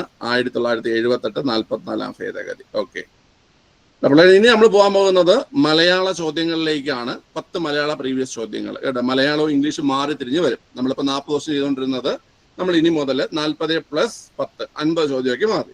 അതിൽ ഇംഗ്ലീഷും മലയാളവും മാറി വരും. അറിഞ്ഞുകൂടാത്തതൊക്കെ നോട്ട് ചെയ്ത് വെക്കണം. ഞാൻ എല്ലാം പ്രീവിയസ് ആണ് എടുക്കുന്നത്. ഓക്കെ, ഇപ്പൊ ഈ കഴിഞ്ഞ LD ഒരു പ്രീവിയസ് നിങ്ങൾ വർക്കൗട്ട് ചെയ്തിട്ടുള്ളതാണ്. എത്രത്തോളം ഓർമ്മയുണ്ടെന്ന് ഞാൻ നോക്കട്ടെ നിങ്ങൾക്ക്. ഓക്കെ, ഒന്നാമത് ചോദ്യം ചെയ്തേ. ശരിയായ പദം. ഓക്കെ, എല്ലാം ചെയ്തോ.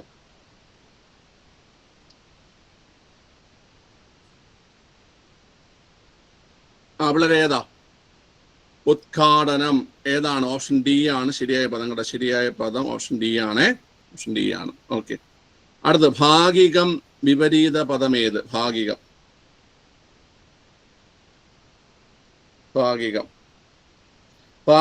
സമഗ്രമാണ്. ഇതൊക്കെ സ്ഥിരം ചോദിക്കുന്നതാണ്. ഭാഗികത്തിന്റെ വിപരീതം സമഗ്രമാണ്. കുടിക്കാൻ ആഗ്രഹിക്കുന്ന ആൾ. ഒറ്റപ്പദം. ഒറ്റപ്പദം. പിപാസു. എന്താ പിള്ളേരെ? പിപാസു. കുടിക്കാൻ ആഗ്രഹിക്കുന്ന ആള് പിപാസു. എന്താണ്? പിപാസു ആണേ. ഓക്കെ, ശരി, ഞാൻ എക്സ്പ്ലെയിൻ ചെയ്യാനല്ല, കാരണം ഇപ്പം ലേറ്റായി. ഒരുപാട് സമയമായി. നിങ്ങൾ ഒരുപാട് സമയം കൊണ്ട് നോക്കിയിരിക്കുകയില്ല. ഓക്കെ, അടുത്തത് നീഹാരം. പര്യായ പദം ഏത്?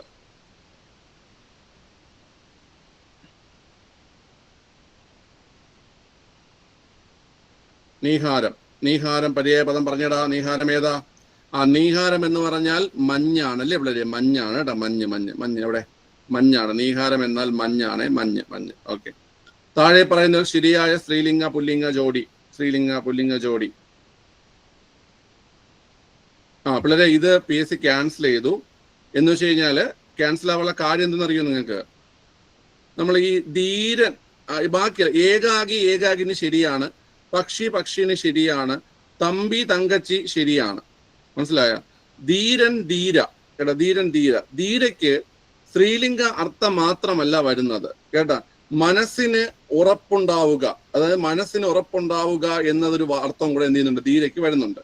അപ്പൊ ആ രീതിയിൽ ഒരു ചലഞ്ച് വന്നത് കൊണ്ടാണ് എന്ത് ചെയ്തത്? PSC ഈ ക്വസ്റ്റ്യൻ ക്യാൻസൽ ചെയ്തത് കേട്ടാ.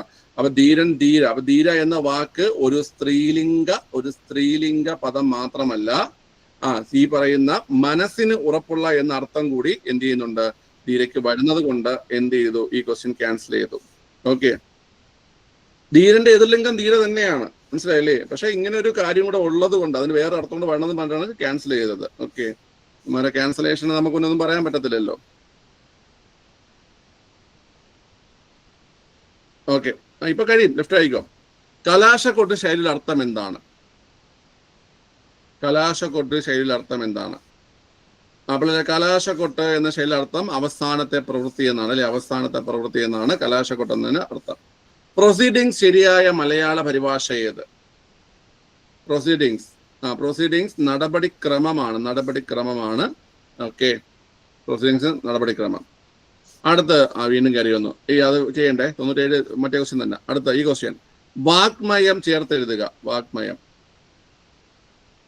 ചേർത്തെഴുതിയ വാഗ്മയം. വാഗ്മയം ചേർത്തെഴുതുമ്പോൾ വാഗ്മയം ഓപ്ഷൻ സി ആണ്. ഇങ്ങനെയാണ് വരുന്നത് കേട്ടോ, വാഗ്മയം. ഓക്കെ, 2 ക്വസ്റ്റ്യൻ, അവൻ പിരിച്ചെഴുതുക. അവൻ പിരിച്ചെഴുതുക. അവൻ പിരിച്ചെഴുതുക. വളരെ അവൻ പിരിച്ചെഴുതുക ഓപ്ഷൻ ഡി, A+N ആണ് അവൻ. A+N ആണ് അവൻ. ഓക്കെ, പൂജക ബഹുവചനം ഏത്? പൂജക ബഹുവചനം ആചാര്യർ. ഓക്കെ, മലയാളമൊക്കെ എളുപ്പമുള്ള ക്വസ്റ്റ്യൻസ് ആയിരുന്നു. ഓക്കെ, ഒരു ക്വസ്റ്റ്യൻ മാത്രമേ അതിൽ വന്നിട്ടുള്ളൂ. ഞാൻ റീസൺ നിങ്ങൾക്ക് പറഞ്ഞു, അതിങ്ങനെയാണ് വന്നത്. പീസ് ഡിലീറ്റ് ചെയ്യാനുള്ള റീസൺ പറഞ്ഞത് അങ്ങനെയാണ്. ഓക്കെ, ക്ലിയർ ആണല്ലോ? ശരി, അപ്പൊ നമുക്ക് ടോട്ടൽ 49 ക്വസ്റ്റ്യനാണ് ആൻസർ ഉണ്ടായിരുന്നത്. ഓക്കെ, 49 ക്വസ്റ്റ്യൻ ആൻസർ ഉണ്ടായിരുന്നത്. ഓക്കെ, അപ്പൊ ഞാൻ ഉദ്ദേശിക്കുന്നത് വെച്ച് കഴിഞ്ഞാൽ നമുക്കിനിയിപ്പം വർക്കൗട്ട് വരുന്ന ദിവസം, ഓക്കെ, നമുക്കിപ്പം ഒരു 2 മണിക്ക് തുടങ്ങിയിട്ട് ഒരു 3, 3:30, 4 മണി വരെ ആ ഒരു രീതിയിൽ, അതായത് നമുക്കൊരു 3/4 മണിക്കൂർ 2 സെഷൻ എടുക്കാം. അപ്പൊ അതാകുമ്പോൾ നമുക്ക് ഈ മലയാളം കൂടെ, ഇവിടെയൊക്കെ നമുക്ക് മലയാളം ഇംഗ്ലീഷൊക്കെ നമുക്ക് കുറച്ചുകൂടെ പോയിന്റ് ഒക്കെ നമുക്ക് ആഡ് ചെയ്യാൻ ഉണ്ടായിരുന്നു. കുറെ പര്യായ പദങ്ങളും ഒരു മിനിമം ഒരു 5 എണ്ണെങ്കിലും വെച്ച് നമുക്ക് പോവാം. ഓക്കെ, ഒരു ഇടയ്ക്ക് ബ്രേക്ക് കൂടെ കൊടുത്തിട്ട് നമുക്ക് പോകാന്നുള്ള രീതിയിലാണ് ഞാൻ ഉദ്ദേശിക്കുന്നത്. അപ്പൊ നമുക്ക് കുറച്ചുകൂടെയൊക്കെ വർക്കൗട്ടിൽ നമുക്ക് കുറച്ചുകൂടെയൊക്കെ കണ്ടന്റ് കൂടെ എന്ത് ചെയ്യും, ആടാവും. കാരണം ഇംഗ്ലീഷ് മലയാളമൊക്കെ വളരെ ഇമ്പോർട്ടന്റ് ആണ്. കാരണം ഇപ്പൊ ഡിഗ്രി ഫിലിംസ് വരുന്നുണ്ട്, അതിന് 20 മാർക്കുണ്ട്. ഓക്കെ, ബാക്കിയുള്ള പരീക്ഷകൾക്ക് 10th മെയിൻസ് ആയാലും ശരി തന്നെ, നമ്മുടെ ഇത് ഫോഴ്സ് ആയാലും ശരി തന്നെ, അവിടെയൊക്കെ എത്ര മാർക്ക് വരുന്നുണ്ട് പിള്ളേരെ? അവിടെയൊക്കെ 10 മാർക്കിന് മലയാളം ഇംഗ്ലീഷൊക്കെ വരുന്നുണ്ട്. ഓക്കെ, സോ നമുക്ക് എല്ലാ മാർക്കും നമുക്ക് നേടേണ്ടതാണ്. നന്നായിട്ട് നമുക്ക് ചെയ്യണം.